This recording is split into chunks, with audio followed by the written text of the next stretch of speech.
Hello बच्चों, very good morning to all of you.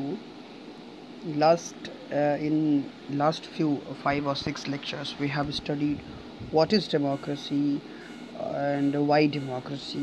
Why democracy के section में हम लोगों ने आर्गुमेंट्स पढ़े अगेंस्ट द डेमोक्रेसी कि डेमोक्रेसी के अगेंस्ट कौन कौन से लॉजिक दिए जा सकते हैं कि डिबेटिंग मेरिट्स ऑफ डेमोक्रेसी में हमने स्टडी किया कि आर्गुमेंट्स क्या क्या दिया स्टूडेंट्स ने टीचर्स स्टूडेंट्स ने डेमोक्रेसी के अगेंस्ट या उसकी डिमेरिट्स के अकॉर्डिंग आर्गुमेंट्स अगेंस्ट डेमोक्रेसी ये हमने स्टडी कर लिया था बच्चों।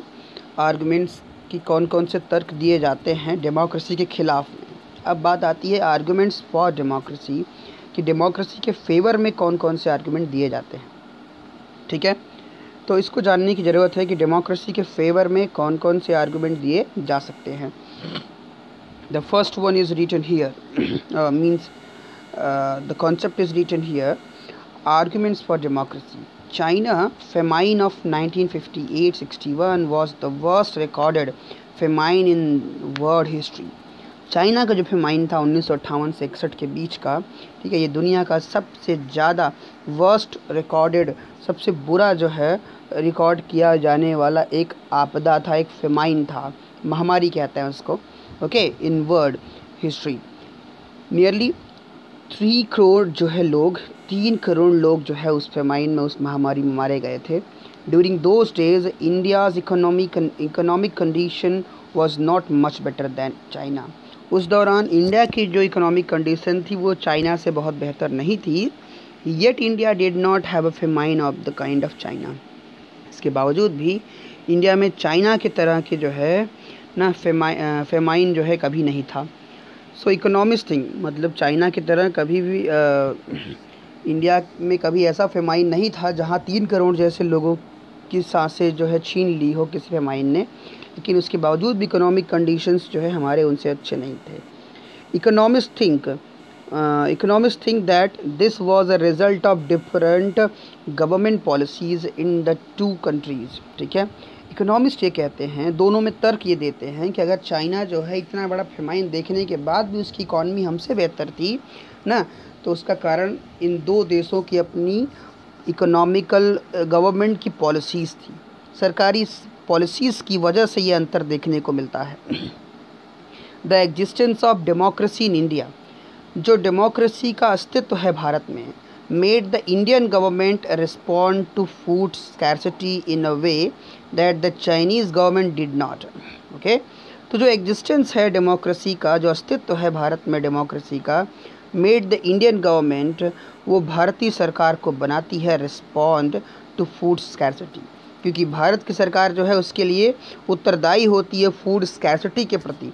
अगर खाने की कमी हो गई है देश में ना, खाद्य असुरक्षा है, तो देश में सरकार उसके प्रति रिस्पॉन्ड करती है in a way that the Chinese government did not, इस तरीके से जहां चाइना की सरकार ने कभी नहीं किया। ठीक है, चाइना में लोग भूखे मर रहे हैं, खाने के लिए नहीं है, गरीबी हमसे भी ज़्यादा है, लेकिन फिर भी उनकी सरकार उनके फेवर में रिस्पॉन्ड नहीं करती, क्योंकि वहाँ पे कोई रिस्पॉन्सिबल सरकार नहीं है, कोई भी लेजिटिमेट सरकार नहीं है। हमारे यहाँ डेमोक्रेसी है, इसलिए हम रिस्पॉन्स करते हैं।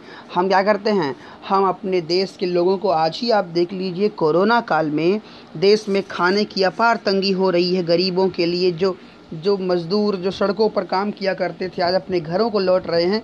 सरकार उनको 3-3, 4-4 महीने से मुफ्त राशन बांट रही है, राशन शॉप्स के बदौलत। और इसके अलावा बहुत सी चीज़ें सरकार, चना बांट रही है, राशन शॉप से और भी चीज़ें बांट रही है, फ्री ऑफ कॉस्ट दे रही है। ठीक है, तो ये रिस्पॉन्सिबिलिटी कौन निभाता है, एक डेमोक्रेटिक सरकार निभाती है। तो एक फेवर में पॉइंट मिला ना, ठीक है, कि डेमोक्रेटिक सरकार जो होती है वो वर्स्ट कंडीशंस में अपने जनता के फेवर में काम करती है। They point out that no large-scale famine has ever taken place in an independent and democratic country. ठीक है, ये पॉइंट आउट करते हैं, ये दिखाते हैं that no large scale famine, कि कोई भी इतने बड़े पैमाने पे महामारी कभी भी नहीं आई थी एक इंडिपेंडेंट और डेमोक्रेटिक कंट्री में। ठीक है, if China too had multi party elections, अगर चाइना में भी मल्टी पार्टी इलेक्शन होता, कई पार्टीज वहाँ इलेक्शन में फाइट करते, and opposition party and a press free to criticise the government, तो वहाँ भी अगर एक अपोजिशन पार्टी हो, जैसे कांग्रेस है भारत में भी इस समय, जैसे मीडिया है हमारे देश में, तो वो भी सरकार को क्रिटिसाइज़ करती, ठीक है, वो भी सरकार की आलोचना करती कहीं ना कहीं। तो इससे क्या होता है, एक कंपटीशन होता और बेहतर फेयर प्ले करने की भावना आती, जो डेमोक्रेसी में है लेकिन चाइना में नहीं है, ठीक है। So then so many people may not have died in the famine, और अगर ऐसा होता तो चाइना में कम से कम 3 करोड़ लोग तो उस फेमाइन में ना मारे गए होते, ठीक है। जैसे आप इसी की डिटेल देख लीजिए कोरोना की, चाइना अपने रिकॉर्ड छिपाता रहता क्योंकि उसकी मीडिया उसके हाथों की गुलाम है, जो वो कहते हैं उसकी मीडिया जो है वो वही प्रिंट करती है, मीडिया उनका एक हथियार है। तो अब चाइना में सेलुलर कंपनी, मोबाइल कंपनी के डेटास दिखा रहे हैं अमेरिका, जिसका दावा करता है कि वहाँ पे 80 लाख लोगों के मोबाइल्स गायब हैं, ठीक है। मोबाइल ऑपरेटर्स हैं, उनके मोबाइल्स गायब है, जो नेटवर्क में तो हैं लेकिन मोबाइल नहीं है, ठीक है।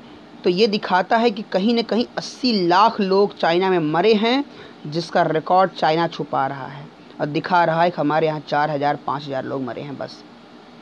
तो ये एक सीक्रेसी है चाइना की, जो लोग बाहर नहीं जान पाते हैं, जो कहीं ना कहीं नेपोलियन बोनापार्ट से भी, हिटलर से भी ज़्यादा खतरनाक है, ठीक है। तो ये चीज़ें डेमोक्रेसी में नहीं है, इसलिए उनको इतना दिक्कत झेलना पड़ा। So this example brings out one of the reason why democracy is considered the best form of government. ये एग्जाम्पल जो है ये एक्सप्लेन करता है कि क्यों डेमोक्रेसी जो है बेस्ट फॉर्म ऑफ गवर्नमेंट समझी जाती है, ठीक है। Democracy is better than any other form of government, democracy किसी भी फॉर्म ऑफ गवर्नमेंट से बेहतर होती है, ठीक है, in responding to the needs of the people, अपने लोगों की आवश्यकता पर रिस्पॉन्ड करने के लिए किसी भी फॉर्म ऑफ गवर्नमेंट से बेहतर होती है। एक नॉन डेमोक्रेटिक जो गवर्नमेंट होती है, okay, may and can respond to the people's need, वो कर भी सकती हैं, नहीं भी कर सकती, लोगों के नीड पे रिस्पॉन्स करना और ना करना कोई अनिवार्यता नहीं होती वहाँ पे, but it all depends on the wishes of the people who rule, लेकिन डिपेंड वहाँ के उस रूलर पे करता है कि वो लोगों की सेवा करना चाहता है कि नहीं चाहता है, okay. A non democratic government if the rulers don't want to, अगर रूलर नहीं चाहता है डेवलपमेंट करना, so they don't have to act according to the wishes of the people, ठीक है। अगर वो नहीं चाहता तो उसे जनता के फेवर में उनके विशेस के अकॉर्डिंग काम करने की कोई ज़रूरत नहीं होती है, ठीक है। So a democracy requires that the rulers have to attend to the needs of the people, एक डेमोक्रेसी दिखाता है, ठीक है, कि रूलर्स को अटेंड करना पड़ता है नीड्स ऑफ द पीपल, जनता की अपनी आवश्यकताओं को सुनना पड़ता है, उसके फेवर में रिस्पॉन्स करना पड़ता है एक डेमोक्रेसी में। तो एक आर्ग्यूमेंट क्या निकल के आता है इसके फेवर में कि a democratic government is a better government because it is more accountable form of government, क्योंकि एक डेमोक्रेसी बहुत अधिक अकाउंटेबल होती है comparing to non democratic. Accountable, okay, जिम्मेवार सरकार, जिम्मेदार सरकार, रिस्पॉन्सिबल जिसको हम कह सकते हैं, तो सबसे ज़्यादा रिस्पॉन्सिबल सरकार होती है ना डेमोक्रेसी, इसका एक मेरिट हो गया, okay. There is another reason why democracy should lead to better decisions than any non-democratic government. किसी non-democratic government comparing में ना डेमोक्रेसी को क्यों बेहतर माना जाता है, उसका एक और रीज़न हो सकता है। Democracy is based on consultation and discussion, democracy consultation और डिस्कशन के ऊपर आधारित होता है, ठीक है। मीन्स कि डेमोक्रेसी जो है उसमें चर्चाएं होती हैं, चर्चा होती है, सलाह होता है, तब जाकर कोई चीज़ होती है, तो एक उसके ऊपर आधारित सरकार होती है।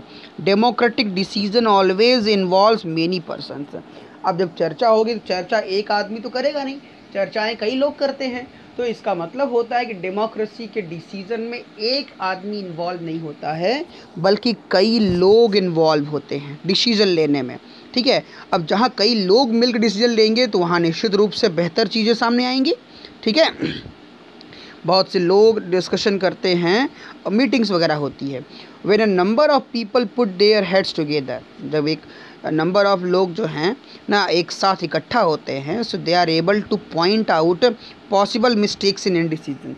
तो वो क्या करते हैं, जब साथ में लोग इकट्ठा होकर चर्चा करते हैं तो जो भी मिस्टेक्स हो सकती है उन मिस्टेक्स का करेक्शन वहाँ पॉसिबल हो सकता है, ठीक है। क्योंकि लोग एक राय देगा तो दूसरा उसके अगेंस्ट हो सकता है, तो आपस में वो क्या करेंगे, जो गलतियाँ होंगी उनको वो सुधार सकते हैं, ठीक है। सो दिस टेक्स टाइम, इसमें समय लगता है, but there is a big advantage in taking time over important decision. लेकिन इसका बड़ा फ़ायदा ये है कि समय भले लगता है लेकिन डिसीजन जो हैं वो फ़िल्टर होकर के आते हैं। सो ये क्या करता है, ये रिड्यूस करता है चांसेस ऑफ रैश और इररिस्पॉन्सिबल डिसीजंस। जो गैर जिम्मेदार निर्णय होता है और जो कहीं ना कहीं एक मुठभेड़ होती है निर्णय को लेकर के, वो डेमोक्रेसी में कम होता है, ठीक है। डेमोक्रेसी में उनकी संख्या कम पाई जाती है। इसलिए ना एक और मेरिट निकल के आती है डेमोक्रेसी की, कि democracy improves the quality of decision making. कि डेमोक्रेसी में दूसरी चीज़ क्या होती है कि ये डिसीजन मेकिंग को इम्प्रूव करते हैं ना। यहाँ डिसीजन कई लोग मिलके लेते हैं, इसलिए डिसीजन मेकिंग इम्प्रूव होती है डेमोक्रेसी में। Okay, so this is related to the third argument. अब ये तीसरे आर्गुमेंट से जुड़ा हुआ होता है कि democracy provides a method to deal with differences and conflicts. कि डेमोक्रेसी ना वो जुड़ा हुआ होता है तीसरे आर्गुमेंट से। अब वो तीसरा क्या होता है कि democracy provides a method to deal with differences and conflicts. जहाँ मतभेद हो रहे हों, जहाँ आपस में कुछ मामलों को लेके विवाद हो रहे हों, वहाँ डेमोक्रेसी रास्ता देता है कि उन विवादों को सॉल्यूशन करने के लिए रास्ता देता है। इसलिए भी डेमोक्रेसी बेहतर फॉर्म ऑफ गवर्नमेंट होती है। ओके, किसी भी सोसाइटी में जहाँ लोग जुड़े हुए होते हैं differences of opinions and interest से, हर समाज में ऐसे होते हैं। एक परिवार में भी दो लोगों की राय हमेशा एक जैसी नहीं होती है, तो ओपिनियंस और इंटरेस्ट अलग अलग होते हैं, ठीक है। तो ये जो डिफरेंसेस होते हैं ये पर्टिकुलरली क्या होते हैं, sharp in a country like ours. हमारे जैसे देशों में बहुत ही क्या होते हैं, तेज होते हैं, बहुत धारदार होते हैं, ठीक है। और इसके साथ साथ a country like ours which has an amazing social diversity, जहाँ इतनी ज़्यादा सामाजिक विभिन्नता है, वहाँ पे क्या होता है कि डिफरेंसेस बहुत ज़्यादा पाई जाती हैं। सो लोग अलग अलग रीजन से बिलोंग करते हैं, अलग अलग भाषाएं बोलते हैं, अलग अलग रिलीजियस प्रैक्टिस करते हैं और अलग अलग कास्ट से बिलोंग करते हैं। सो क्या करते हैं, they look at the world very differently. और सब दुनिया को अपने अपने नज़रिए से देखते हैं, सबका नज़रिया अलग अलग होता है, ठीक है। एंड और डिफरेंट प्रेफरेंसेस भी होते हैं और इनके अपनी अपनी जो है प्राथमिकताएं भी अलग अलग होती हैं। सो जब प्राथमिकताएं जो हैं एक ग्रुप का ना दूसरे ग्रुप के प्राथमिकताओं के साथ प्रेफरेंसेस के साथ जब टकराती है, how do we resolve such a conflict. तो बात आती है कि कैसे हम इन कन्फ्लिक्ट को रिजॉल्व कर सकते हैं, कैसे इनको हम समाप्त कर सकते हैं। So conflict can be solved by brutal power. जो कन्फ्लिक्ट होता है एक तो उसको हम ब्रूटल पावर से, मतलब कि अत्याचार से उसको दबा सकते हैं, सॉल्व कर सकते हैं। Which ever group is more powerful will dictate it's term. जो ग्रुप ज़्यादा पावरफुल होगा वो दूसरे की ज़ुबान को बंद कर देगा, वो दूसरे की आवाज़ को सुनेगा नहीं, अपनी ही थोप देगा उसके ऊपर, ठीक है। तो ये होता है, but that would lead to resentment and unhappiness. लेकिन इससे क्या होगा, इससे दूसरे समाज पे, दूसरे ग्रुप पे असंतुष्टि और नाराज़गी जो है व्याप्त हो जाएगी उसके अंदर, ठीक है। तो different groups may not be able to live together for long in such a way. तो इस तरीके से अलग अलग ग्रुप्स एक साथ बहुत समय तक रहना मुश्किल हो पाएगा उनका। सो डेमोक्रेसी प्रोवाइड करता है only peaceful solution of this problem. इन प्रॉब्लम्स का डेमोक्रेसी एक पीसफुल सॉल्यूशन प्रोवाइड करता है, ये उसकी खासियत होती है। डेमोक्रेसी में no one is permanent winner, कोई भी हमेशा के लिए विनर नहीं होता है। No one is permanent loser, कोई भी हमेशा के लिए लूज़र नहीं होता है। अलग अलग ग्रुप्स जो हैं can leave with one another peacefully. अलग अलग ग्रुप के लोग एक दूसरे के साथ पीसफुली रह सकते हैं in a diverse country like India. Bharat जैसे एक विविधतापूर्ण देश में अलग अलग ग्रुप जो हैं एक साथ पीसफुली रह सकते हैं। So democracy keeps our country together, और इसीलिए डेमोक्रेसी हमारे देश को एक साथ जोड़े रखता है। So these 3 arguments were about the effect of democracy on the quality of government and social life. ये तीनों आर्गूमेंट्स जो है ये प्रभाव दिखाते हैं डेमोक्रेसी का कि कैसे क्वालिटी ऑफ लाइफ और सोशल लाइफ यहाँ एग्जिस्ट करती है। बट स्ट्रॉन्गेस्ट आर्गूमेंट जो डेमोक्रेसी के फेवर में दिया जाता है is not about what democracy does to the government. ये नहीं है कि डेमोक्रेसी क्या करता है सरकार को लेकर के। It is about what democracy does to the citizen ना। डेमोक्रेसी सरकार के लिए क्या करता है ये महत्वपूर्ण नहीं है, डेमोक्रेसी जनता के लिए क्या करती है अपने नागरिकों के लिए ये महत्वपूर्ण होता है डेमोक्रेसी में। Even if democracy does not bring about better decisions and accountable government, अगर कहीं पे भी कोई डेमोक्रेसी जो है जहाँ बेहतर डिसीजन ना लाता हो या एक रिस्पॉन्सिबल सरकार ना देता हो, it is still better than other forms of government. तो उसके बावजूद भी वो डेमोक्रेसी दूसरे फॉर्म ऑफ गवर्नमेंट से बेहतर ही होती है। Democracy enhances the dignity of citizen. कारण क्या होता है कि डेमोक्रेसी अपने लोगों की डिग्निटी को इन्हांस करता है, नागरिकों के सम्मान की रक्षा और उसकी वृद्धि करता रहता है। ठीक है, वहाँ हर किसी का सम्मान होता है। As we discussed above, democracy is based on principle of political equality. Democracy political equality पे आधारित होता है। पॉलिटिकल इक्वलिटी मतलब राजनीतिक समानता। कैसे मिलती है? आपको वोटर कार्ड से मिलती है ना। आप एक वोटर कार्ड में देखते हैं ना, आपका भी एक वोटर कार्ड है, बड़े से बड़े आदमी का भी एक ही है। तो वोटर कार्ड एक तरह से पॉलिटिकल इक्वलिटी का है, उदाहरण है। हमें सबको एक बराबर कोर्ट में ट्रायल करने का मौका मिलता है, एक बराबर हमें राइट्स मिले हुए हैं।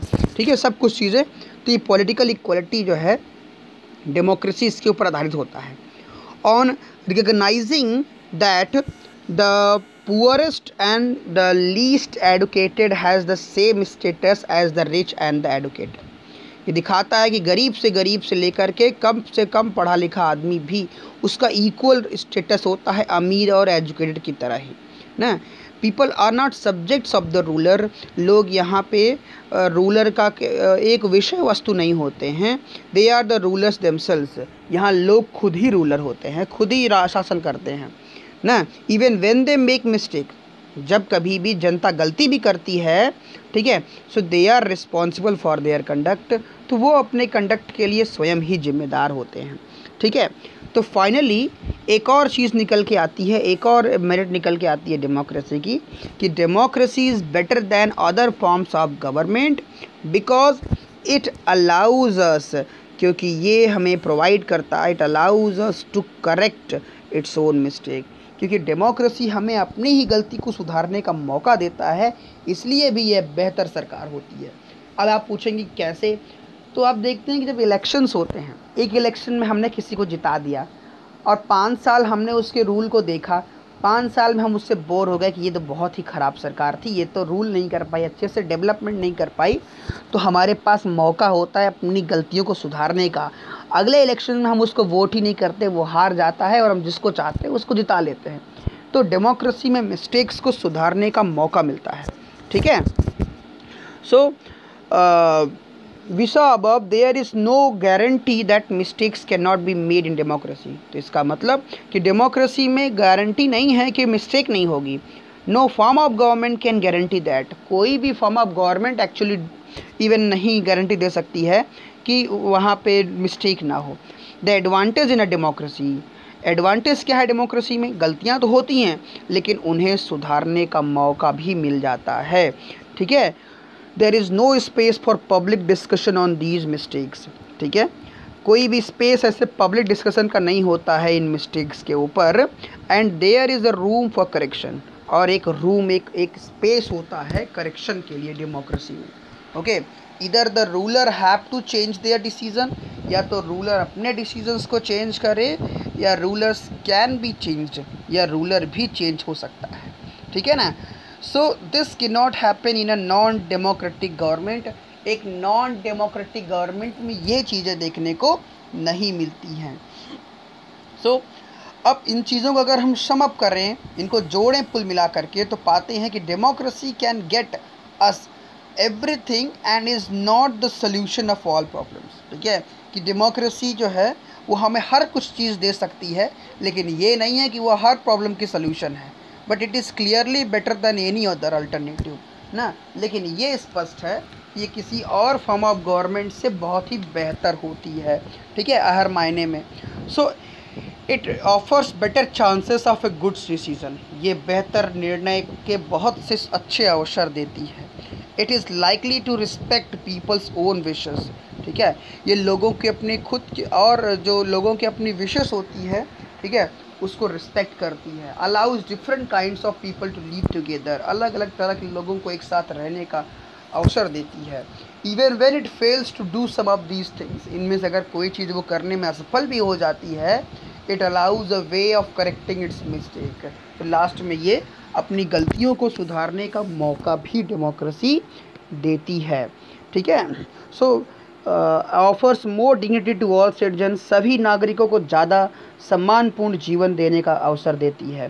This is why democracy is considered the best form of government, इसीलिए डेमोक्रेसी एक बेस्ट फॉर्म ऑफ गवर्नमेंट के रूप में जानी जाती है। होप आपको ये समझ में आ गया होगा कि वाई डेमोक्रेसी। ओके, अब एक मुद्दा आता है broader meanings of democracy. Okay, तो ब्रॉडर मीनिंग्स ऑफ डेमोक्रेसी जो हमने अभी तक पढ़ा, ठीक है, उन सब का एक कंक्लूज़न कि कैसे एक और ब्रॉडर मीनिंग में हम डेमोक्रेसी को समझ सकते हैं।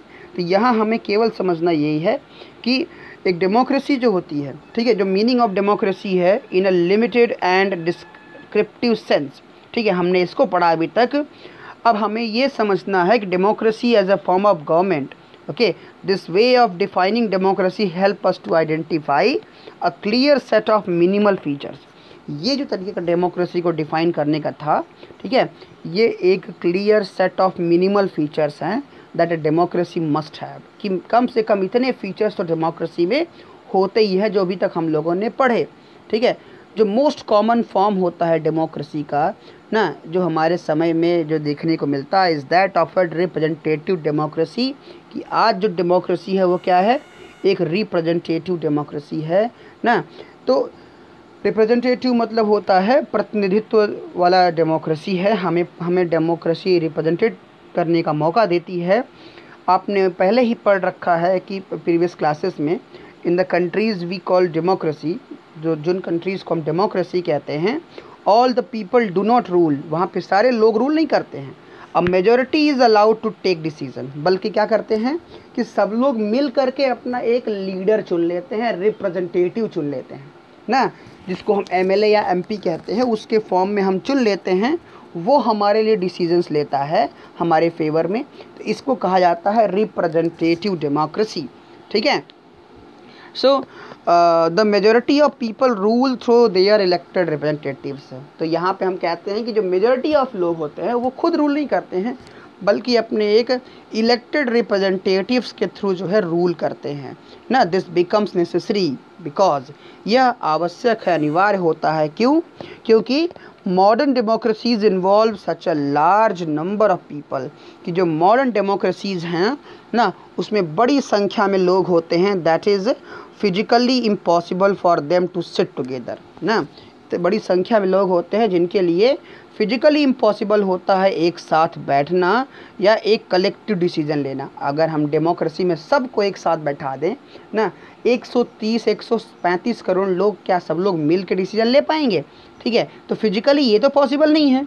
इवन इफ दे कुड, अगर ये कर भी सकते हैं, so citizen does not have the time, लोगों के पास टाइम नहीं है, द डिज़ायर और the skill to take part in all the decision. ठीक है, तो सभी लोगों के पास वो सभी डिज़ायर नहीं है, सभी लोगों के पास वो सभी स्किल्स नहीं हैं जिससे कि वो डिसीजंस में पार्टिसिपेट कर सके। So this gives us a clear but minimal understanding of democracy. तो ये हमें डेमोक्रेसी का एक क्लियर लेकिन एक न्यूनतम समझदारी देती है कि this clarity help us to distinguish democracies from non democracies. तो ये सभी चीज़ें स्पष्ट करती हैं कि एक डेमोक्रेसी को नॉन डेमोक्रेसी से हम कैसे अलग कर सकते हैं, क्लैरिटी कर सकते हैं, but it does not allow us to distinguish between a democratic and good democracy. लेकिन ये हमें अलाउ नहीं करते हैं कि एक डेमोक्रेसी और एक बहुत अच्छे डेमोक्रेसी में क्या अंतर है, इसको हमें अलाउ नहीं करते। लेकिन हाँ, ये अलाउ करते हैं कि एक डेमोक्रेसी क्या है और एक नॉन डेमोक्रेसी क्या है। So this is what about the explanation of this. So it allow us to see the operation of democracy beyond government.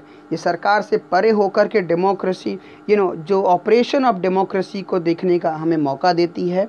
For this we need to turn to broader meaning of democracy. इसके लिए हमें एक democracy के broader meaning की ओर चलना पड़ेगा, ठीक है। So sometimes we use democracy for organization other than the government. कभी कभी हम डेमोक्रेसी को सरकार के अलावा एक संगठन के रूप में देख लेते हैं, ठीक है। तो इस स्टेटमेंट दिया हुआ है, इसको आप एक बार पढ़ लेंगे, ठीक है। We are a very democratic family ना, I don't like teachers who do not allow students to speak. तो ये सब स्टेटमेंट पढ़ेंगे तो आपको इसमें डेमोक्रेसी की झलक मिलेगी, ठीक है।